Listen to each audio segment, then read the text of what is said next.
Traders ask me this all the time. How can they make more money swing trading? And the way that you can make more money swing trading is by giving yourself more ways for the market to pay you.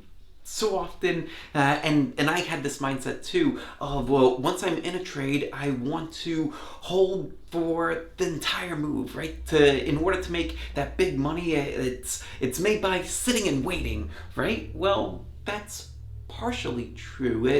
You want to be able to ride for the bulk of the trend, but you also want to give yourself multiple ways for the market to pay you. You don't want to just rely on your ultimate profit target being hit. You want it to be able to pay you if it starts to move up and then comes back in, right? Like, so often you'll be in a trade if you're just sitting and waiting, the trade will start to move up and then it will come right back down and stop you out. And so you had money and then you lost money and you had a lot of paper profits, but they didn't materialize in your account, and it freaking drives you bananas. So I want to give you 3 ways that you could have the market pay you. The first way is to sell at R multiples. Now, what's an R multiple? An R, well, I want you to start thinking of risk in terms of R. That is when you set your entry point. Let's say you enter at $100 and you set your stop loss down at 95. Well, you're risking $5 on this trade. That 5 is R. So 1 R equals 5. So when price gets to 105, you've made 1 R. It's at 105, you made $5, and that is 1 R. So at that point, I start to take a little bit off of the trade. I've made back what I've risked, and so I don't want to sell the whole thing. I want to start taking off just a little bit of that trade. And how much? That's an entire boot camp that will run. But think of it like, if you have a profit target of, in this example, 200, then you have a potential 20 R trade. You would want to start scaling out in just small bits and pieces because you think that this thing is going to run to the moon. Whereas if you thought that if your profit target was 115, let's say, then you would take off significantly more when it hit that 105 level. But the main point, as you start to make multiples of what you risk, take something off. That's the market. The market wants to pay you. Let the market pay you.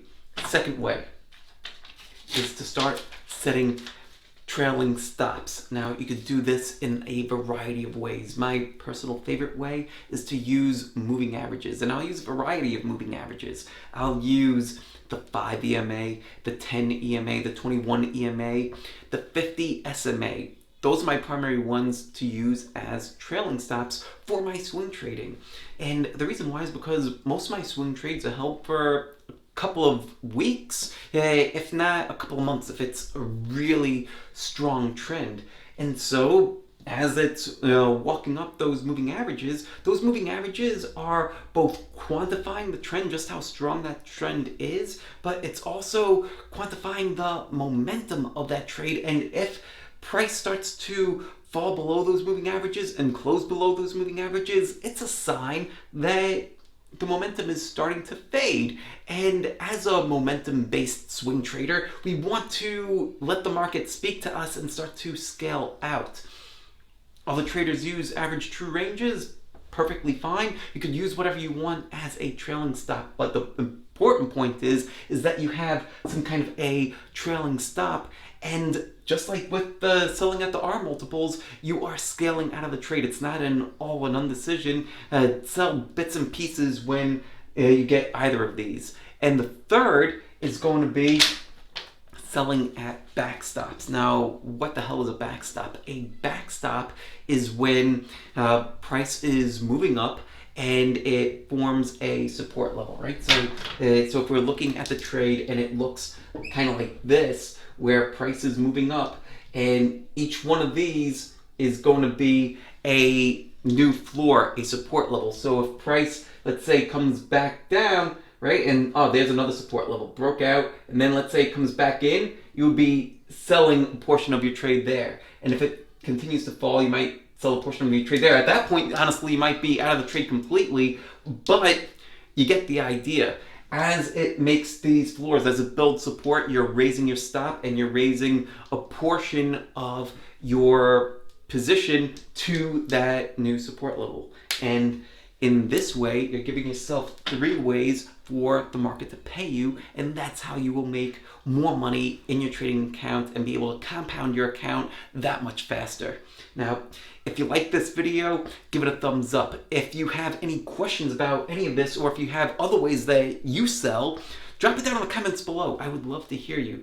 And also, if you're not already a subscriber, hit that subscribe button and then you will get all of the videos that we do. Thanks again for watching, and I'll see you again in the next video. Take care. Peace out.